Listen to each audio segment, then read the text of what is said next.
Hello friends, இன்றைக்கி என்னென்னா white biryani தான் பண்ண போகிறேன். சும்மா டக்கராக இருக்கும் அந்த ஒயிட் பிரியாணி. அதை அடிச்சிக்கவே முடியாது, தூள் கலப்போம் அந்த பிரியாணியுடைய டேஸ்ட்டு. அதுக்கு நம்ம இந்தியா கேட் பிரியாணி தான் எடுக்கிறேன். ஒரு டம்ளர் எடுத்துக்கலாம். நீங்கள் எந்த பிரியாணி அரிசினாலும் எடுத்துக்கங்க. இந்தியா இது சீரக சம்பா அரிசியும் எடுத்துக்கோங்க, இல்லை பிரியாணி அரிசி வேணாலும் பிரியாணி அரிசி எடுத்துக்கங்க. ஒரு டம்ளர் ஃபுல்லாக எடுத்துருக்கேன். அதை ஒரு யானத்தில் நல்லா போட்டு 4-5 வாட்டி கழுவிட்டு ஒரு ஒரு 10 நிமிஷமாக 15 நிமிஷம் ஊற வச்சுருங்களா. நமக்கு ஒரு டம்ளரை போட்டாச்சு. இனிமேல் இதை தண்ணி ஊற்றிடுவோம். இனிமேல் அது பாடு ஊறிட்டுருக்குறோம். தண்ணியை ஊற்றியாச்சு, இது பாடு ஊறிட்டுருக்குறோம். இனிமேல் அடுத்தது என்னென்னு பார்க்கலாம்.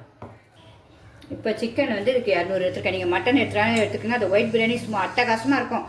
சின்ன பிள்ளைல அவ்வளோ விரும்பி சாப்பிடலாம். அதுக்காக தான் உங்களுக்கு நான் சொல்கிறேன். இதுக்கு வந்து நம்ம ஒரு மசாலா அரைச்சி இதை ஊற வைக்க போகிறோம்.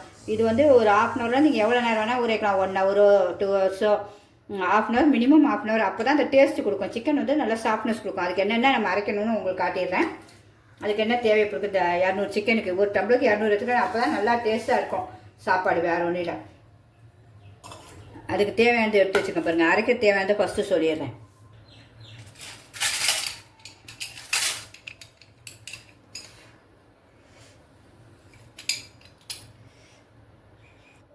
ஒரு 1/4 லெமன், அவ்வளோதான். அதுக்கப்புறம் வாசனை பொருட்கள் எல்லாமே போட்டுக்கலாம். பட்டை, கிராம்பு, சோம்பு ஒரு 1/2 ஸ்பூன், சின்ன ஸ்பூன் எல்லாம் போட்டு அரைச்சிடுவோம். உங்களுக்கு எல்லாம் போட்டு அரைச்சிட்டு இதில் மெயின் தயிர், நல்லா கெட்டி தயிராக எடுத்து வச்சுக்கோங்க. 1 ஸ்பூன் ஃபுல்லாக ஊற்றுங்க. இந்த சின்ன ஸ்பூனாக இருக்கனால 2 ஊற்றுறேன். பெரிய ஸ்பூனுக்கு 1. தயிர் கட்டியாக இருக்கணும், புளிக்கக்கூடாது. மெயின் அதுதான். புது தயிராக இருக்கணும். இப்போ நம்ம இதை நல்லா பேஸ்ட் மாதிரி அரைச்சிடணும். இப்போ எல்லாத்தையும் வச்சு அரைச்சிடுவோம். ஒரு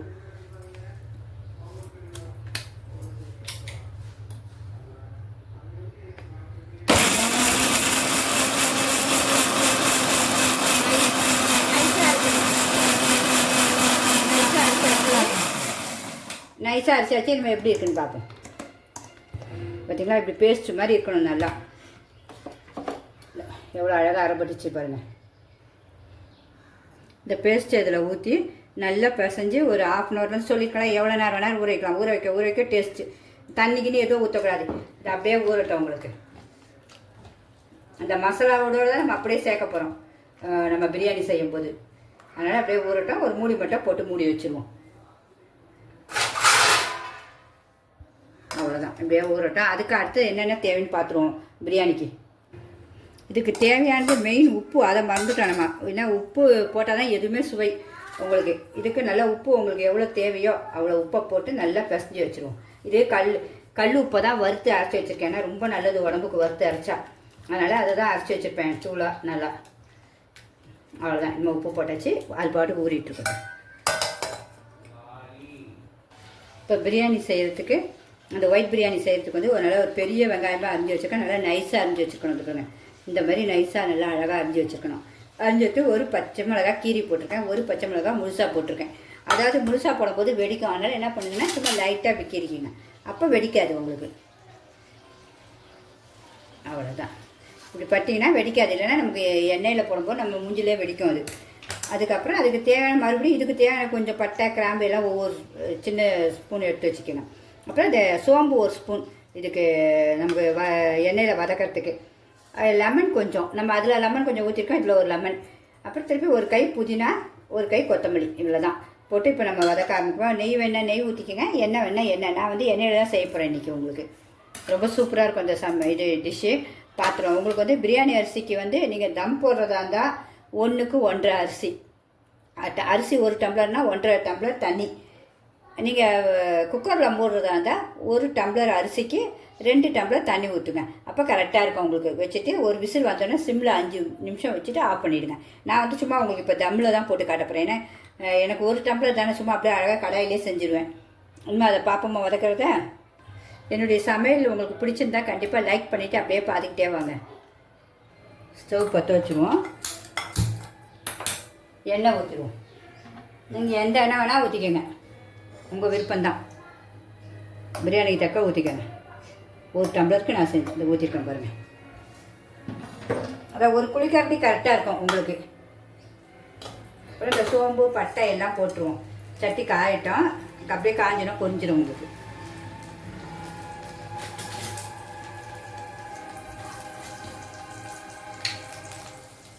நல்லா பொரிய ஆரம்பிச்சிது.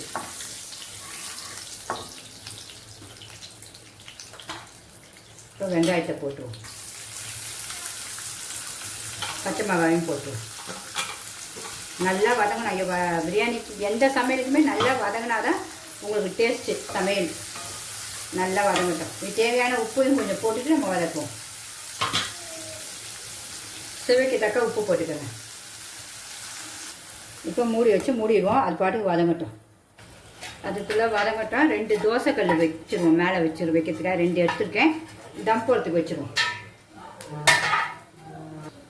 இப்போ இது வதங்கிறத பார்ப்போம், எவ்வளோ அழகாக வதங்கிச்சு பாருங்க. நம்ம நடுவில் மட்டும் ஒரு வாட்டி 2 வாட்டி கிண்டி விடுங்க.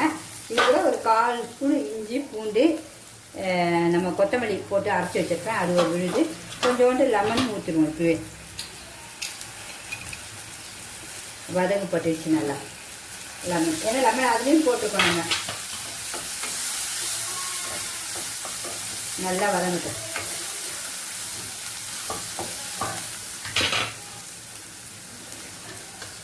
இந்த புதினா கொத்தமல்லியும் போட்டுருவோம். அதில் அதுக்குலாம் நமக்கு சிக்கன் ஊறிடும் டக்குன்னு ஒரு 1/2 hour. அது பாடு நம்ம இந்த வேலையை முடிக்கும்போது அது ஊறிடும் உங்களுக்கு.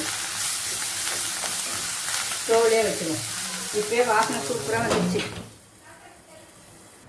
இன்னொரு ஸ்டவ்வில் 2 தோசைக்கல் மேலேயே வச்சுருக்கேன். ஏன்னா அதை நம்ம மேலே ஒன்று அடியில் ஒன்று வைக்கணும், அதுக்காக வச்சுருக்கேன். இப்போயே பற்ற வச்சாச்சு. ஏன்னா அது வேகும் போதே வச்சா தான் கரெக்டாக இருக்கும் சூடு. இப்போ பார்ப்போமா, சூப்பராக வந்துச்சு. வாசனையும் அப்படியே தூக்குது. இனிமேல் நம்ம எல்லாம் ஊற வச்சுருக்கோம் பார்த்தீங்கன்னா, இந்த சிக்கன் எல்லாம் அதை அப்படியே இதில் போட்டுருவோம். எல்லாம் நல்லா ஊறி இருக்குது. இதை அப்படியே போட்டு கிண்டிடுவோம்.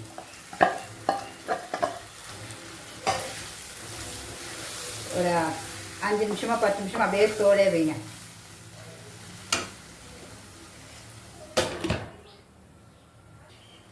தண்ணி எதுவும் ஊற்றலை, ஆனால் இதில் தண்ணி வரும் நமக்கு, கறியெல்லாம் வரும் பார்த்தீங்களா. அதனால் ஸ்லோவிலே வச்சிடும். அதுவும் கறியும் வேகணும்ல, இதில் கொஞ்சம் நேரம் அப்படியே வேகட்டும். ஒரு 5 நிமிஷம் அப்படியே வேகட்டும். குக் ஆகணுன்னா நம்ம பார்த்து தண்ணி ஊற்றிட்டு அரிசியை போட்டுரும். அரிசியும் அதுக்குள்ளே ஊறிடுச்சு உங்களுக்கு. இது சிக்கனும் அப்படியே வெந்துடும் உங்களுக்கு. மட்டன்னா தனியாக வேக வச்சுக்கோங்க. உங்களுக்கு ஒரு 3 விசில் வேக வச்சுங்க, 3 or 4 விசில் வேக வச்சுங்க. மட்டன் எவ்வளோ வேகணுமோ அவங்க வேக வச்சுட்டு இதேமாதிரியே போட்டு வதக்கிடுங்க. இப்போ பார்ப்போமா, அந்த எண்ணெய் பிரிஞ்சு அழகாக வந்துடுச்சு பாருங்க. சைடெல்லாம் எண்ணெய் பிரிஞ்சு வந்துடுச்சு. நல்லா அழகாக சுண்டையும் செஞ்சுட்டு வாசனையும் சூப்பராக இருக்குது. நம்ம சிக்கனை பார்த்தா இப்படி கட் பண்ண அந்த ஊறும் போது அதான் அதனுடைய அழகு. இப்படி கை வச்சோன்னே அப்படியே பஞ்சு மாதிரி ஆயிடும். உங்களுக்கு இன்னொரு வாட்டி கூட காட்டுறோம் பாருங்க. அப்படியே பஞ்சு மாதிரி ஆகிடும். அதுதான் ஊறுறது, வேறு ஒன்றும் இல்லை. உங்களுக்கு கரெக்டான சைஸ் ஊறிச்சுன்னா சூப்பராக இருக்கும். இந்த பக்குவம் தான் இருக்குது. உப்பு காரம் உப்பு மட்டும் நம்ம தண்ணி ஊற்றிட்டு உப்பு பார்த்துப்போம். இன்னும் நம்ம தண்ணி ஊற்ற வேண்டியதான். இந்த அளவு இப்போயே பார்க்க எவ்வளோ அழகாக இருக்குதுன்னா, வாசனை அப்படி இருக்குது. இந்த பாதாம் நம்ம முந்திரிலாம் போட்டு அரைச்சி வச்சோன்னே கொத்தமல்லி வாசனை எல்லாம். இப்போ தண்ணி ஊற்றிடுவோம். நம்ம எந்த டம்ளரில் எடுத்தோமோ அதே டம்ளருக்கு சொம்பில் தண்ணி எடுத்து வச்சுக்கேன். இந்த டம்ளர் தான் எடுத்தேன், அப்படியே ஊற்றிடுறேன் பாருங்க. 1க்கு 1.5 தான் நான் ஊற்ற போகிறேன், தம் போட போகிறேன். இவ்வளோ தான், 1க்கு 1.5 தான். நல்லா கொதிக்கட்டும். டேஸ்ட் பார்த்துருவோம். உப்பு எல்லாம் இதிலே பார்த்துடலாம். இப்போவே எப்போ ஒரே பிரியாணி செய்துக்கு இதெல்லாம் நீங்கள் செஞ்சீங்கன்னா வச்சுங்க, ஒரு செகண்டில் அந்த சட்டி காலி ஆகிடும். எல்லாம் கரெக்டாக இருக்குது. மூடிடுவோம், கொதிக்கட்டும். அதுமாரி தோசை சட்டி எவ்வளோ சூடாக இருக்குன்னு பார்க்கணும்ல. நீங்கள் தம் போடுறதுக்கு இப்படி தண்ணி ஊற்றினா இப்படி ஃபுல்லாக உடனே தண்ணி வற்றிடணும். அந்த அளவுக்கு சூடாக இருக்கணும். அப்போ தான் நம்ம தம் போடும்போது 5 நிமிஷத்தில் டக்குன்னு ஆகிடும். இப்போ பார்ப்போமா, தண்ணி மலைன்னு கொதிச்சிச்சு. ஒரு கிண்டிட்டு நம்ம அரிசியை போட்டுருவோம். அரிசி தண்ணி வடித்து வச்சுக்கோங்க. சும்மா அப்படியெல்லாம் ஒன்றும் வடிக்கணும்னு இல்லை. உங்களுக்கு நமக்கு ஒரு லெவல் இருந்தால் போதும் வடிக்க.